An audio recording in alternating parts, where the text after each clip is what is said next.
Ele foi o primeiro carro projetado no Brasil. O Aero Willys é um símbolo da nossa indústria automobilística e a história dele você vai conhecer neste vídeo. Antes de falar do Aero Willys, é bom conhecer um pouco da história da Willys Overland do Brasil. A empresa iniciou suas atividades por aqui em 1952, em São Bernardo do Campo. A fábrica construída pela Willys é a mesma que a Ford utilizou até meados de 2020 e que infelizmente foi demolida depois de ser vendida para uma construtora. Lá, a Willys começou montando em 1955 o utilitário Jeep Willys, que vinha desmontado dos Estados Unidos e que aqui foi batizado de Jeep Universal. Em 1956, a produção foi ampliada com o lançamento do modelo que também se tornou um clássico nas ruas e estradas brasileiras, a Rural. Já como o modelo 1957, tinha linhas idênticas à americana, com um bico dividindo a grade dianteira. Em 1960, a Rural foi estilizada e ficou bem mais bonita.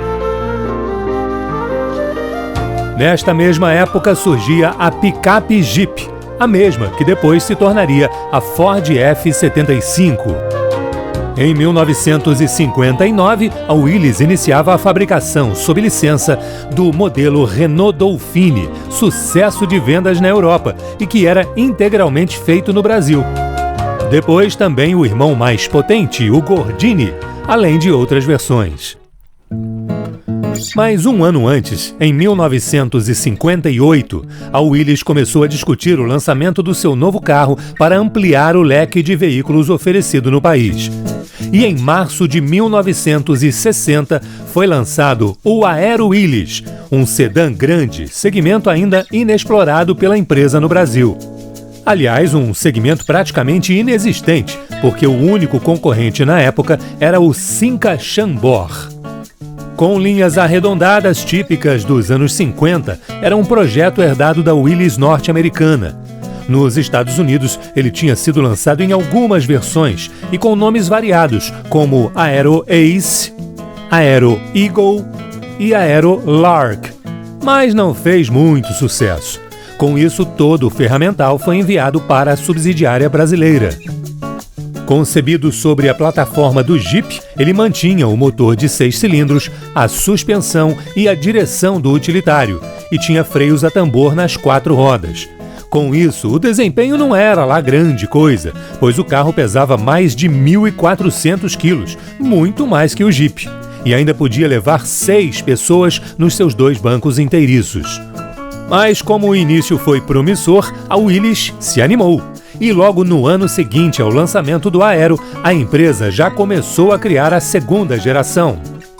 E em outubro de 1962, começava a fabricação do modelo 1963, o Aero Willys 2600, com 20 cavalos a mais no motor e carroceria totalmente nova e inédita no mundo. Essa segunda geração do Aero Willys foi o primeiro carro inteiramente projetado no Brasil e também o primeiro da América Latina. Um detalhe que dá a noção do orgulho e da importância do lançamento para a Willys brasileira é que a primeira aparição do novo carro aconteceu no Salão do Automóvel de Paris, de 1962. Nos anos seguintes, o Aero Willys passou por constantes atualizações, tanto mecânicas como de estilo.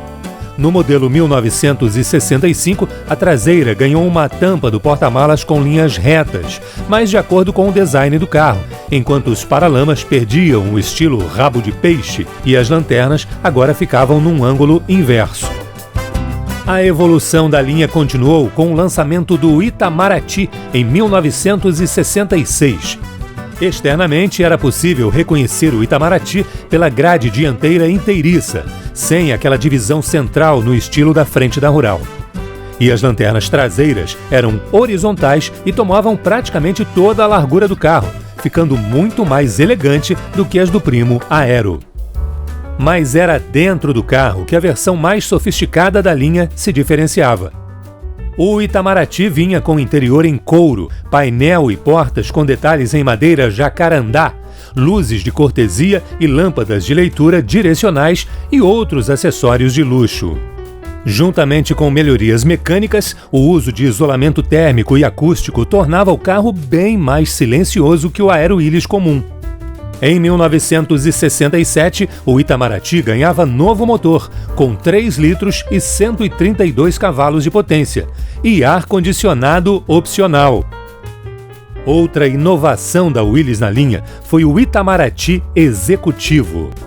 Com 71 centímetros a mais que o sedã normal, era a primeira e até hoje a única limusine fabricada em série no Brasil e que teve produção total de 27 unidades. Uma delas foi entregue ao então presidente da República, Arthur da Costa e Silva. Esse carro, aliás, transportou inúmeras autoridades, entre elas a rainha Elizabeth da Inglaterra, quando visitou o Brasil em 1968. A versão executivo vinha com bancos laterais extras no compartimento de passageiros, telefone, painel de vidro com acionamento elétrico separando os passageiros do motorista, vidro traseiro menor para dar mais privacidade, tapetes de veludo e, aí sim, ar-condicionado de fábrica. Um verdadeiro luxo. Mas foi também em 1967 que a história da Willys e, consequentemente, do Aero Willys começou a mudar. Foi quando a Ford adquiriu a operação da marca no Brasil, comprando, inclusive, a fábrica em São Bernardo. Até ali, a Ford produzia caminhões e picapes.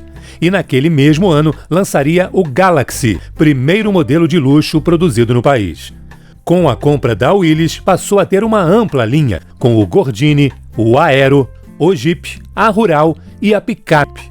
E ainda herdou um projeto pronto, também derivado da Renault, que a Willys se preparava para lançar.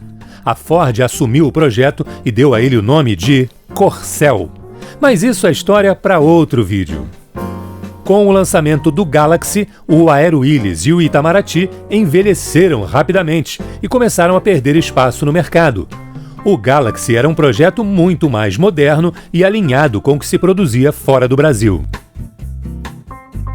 Mesmo assim, eles ainda foram produzidos até 1971. E mesmo assim, o valente Aero Willys não morreu completamente.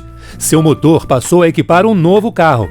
Lançado em 1973, o Maverick chegou com o mesmo 3.0 que equipava o Aero nos últimos anos. Em sua existência de pouco mais de 10 anos no mercado, foram produzidas quase 100 mil unidades do Aero Willys e pouco mais de 17 mil do Itamaraty. Até hoje, ele é visto como um carro que marcou a primeira fase da nossa indústria automobilística, sendo o primeiro carro totalmente projetado no Brasil. A primeira versão de luxo, a primeira e única limusine de fábrica e muito mais.